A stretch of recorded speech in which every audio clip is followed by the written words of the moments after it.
Welcome to Legacy Conversations, a channel where we preserve military memories and history.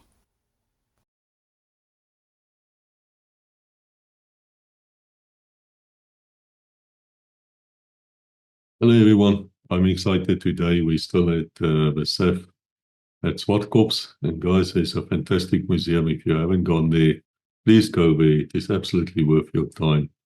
And you will find there the Friends of the Museum, and they are telling us about what they do and how you can get involved. Please get involved. Please see if you can go and assist them, even if it is to buy their hot dogs when they sell them. Apparently it's really, really good. But like all places, they need help. So let us see what we can do. I'm Phil Scallan, the president of the NEC of the Friends of South Africa. It's my privilege to tell you about the vampire behind us. It was one of the Friends projects, and it was quite a challenge. It consists of a pod that was on display and a whole lot of pieces that we rescued from the boneyard. For example, the tanks, the fuel tanks, just let me move this out of the way. These fuel tanks were quite buckled and dented. We sent them out to a panel beater to be knocked into shape, and now we have two perfect fuel tanks. On top of the wing, there's the roundel with the springbok jumping, and remember on the SAAF roundel, the springbok or the eagle always faces towards the fuselage.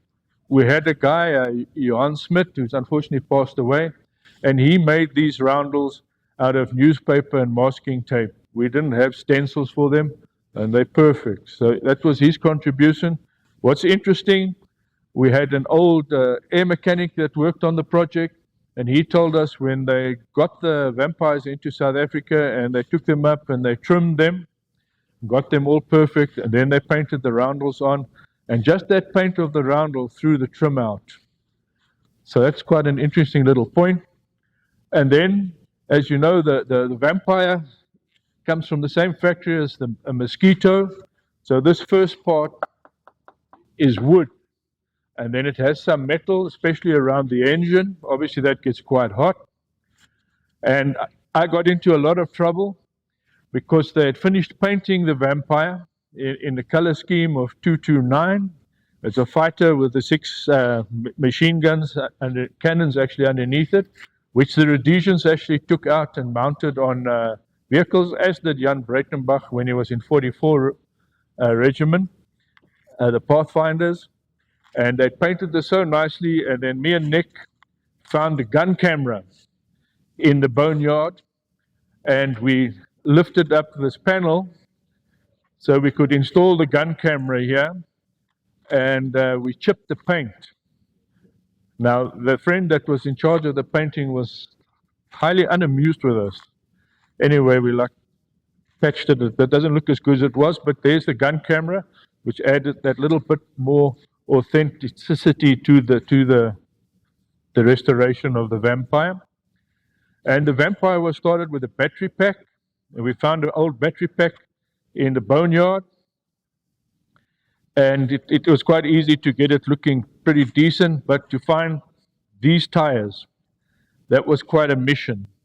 Eventually we found a guy that restored old buckies, and these are old buckies tires. They actually got a weird size. They are, well, I can't see it on this side. Maybe on that side it's a bit clearer, but they got a really weird size.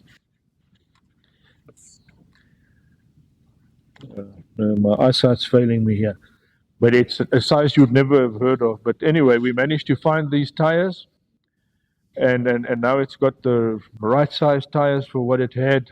If you look at the Lancaster bombers and those kind of aircraft in the Second World War, and the Hurricanes and the Spitfires, they had exactly the same battery carts. So that's a typical project that the Friends get involved in. It took us a year and a half. And at the same function that the Roy Falk was handed over to the Air Force Museum, we handed over this vampire to the museum. This project was done entirely by volunteers. There were guys that were good at sheet metal. There was a guy that worked for a paint company that did the painting. And that's what we need, guys that have those skills to join us. Guys who've maybe got some experience in panel beating or have worked in aircraft, ex-Air Force guys, kind of guys like that to join the Friends so that we can continue with doing projects like these. One of the other jobs that we do is every last Saturday of the month, we wash a hangar because we have the flying day on the first Saturday of the next month. And then one hangar looks very good and the public can see how nice and clean our aircraft are and how nice and clean the hangars are. And that creates a good impression on the public. And the visitors are typically people interested in aviation, veterans that come and show their kids and their grandkids what they did during the war. And there's even guys from not so many anymore, unfortunately, that fought in Korean War or the Second World War, or their grandfathers fought in the Second World War, their great-grandfathers, and their fathers want to show what Opa in die oorlog gedoen het. And those kind of visitors also come and visit you. So we need to keep those artifacts nice and neat and clean, that when they come and show their families what they did or what the grandfather did or the great-grandfather did, that the artifacts look in good shape. Anybody is welcome to come and help us. We give on-the-job training. It's a nice outing for the Saturday morning. You can come and speak to like-minded people, swap stories. Just speaking to guys who've got the same interest as you, and get training. The hangar washing days, it's a lot of fun. The kids splash in the water and so on and so forth. And we get the work done. And afterwards, they can buy a boerewors roll or a hot dog and cool drinks and so forth. We also can sign those community service hours for kids at school who need to do 40 hours or 50 hours of community service towards their schooling. We also have been accredited to sign those.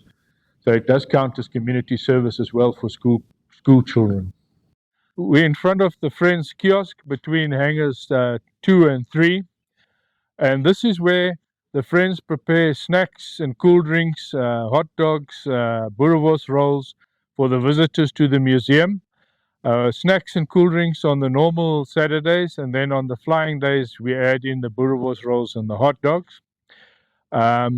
People that want to volunteer to buy boerewors rolls or help serve cool drinks, ladies who would like to help preparing the bread rolls for the boerewors rolls and the hot dog, this is where you are welcome to assist us.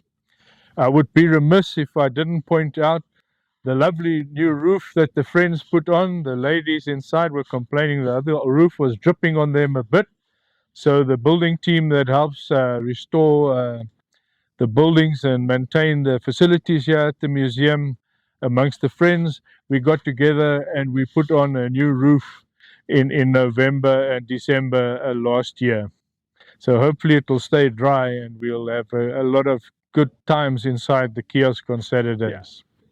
Over the last 30 years that I've been a friend of the museum, we have become quite well known for our boerewors rolls, and we only buy the best quality boerewors. We don't buy the cheapest boerewors. We actually buy probably the most expensive boerewors because it doesn't look very good if you buy the wors, it shrinks and it doesn't fill up the bread roll. I hope that I'll see you guys here on a Saturday or on a flying day, and you can taste and you can see I'm not joking about the quality of our boerewors rolls. Thank you very much.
edited by Fossey.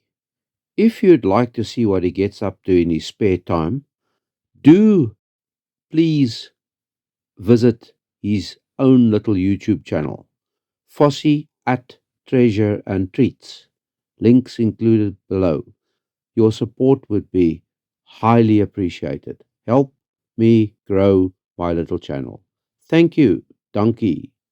Inkos kakulu. Bye. Thank you for watching. Please like, subscribe, and ring the bell to receive notifications.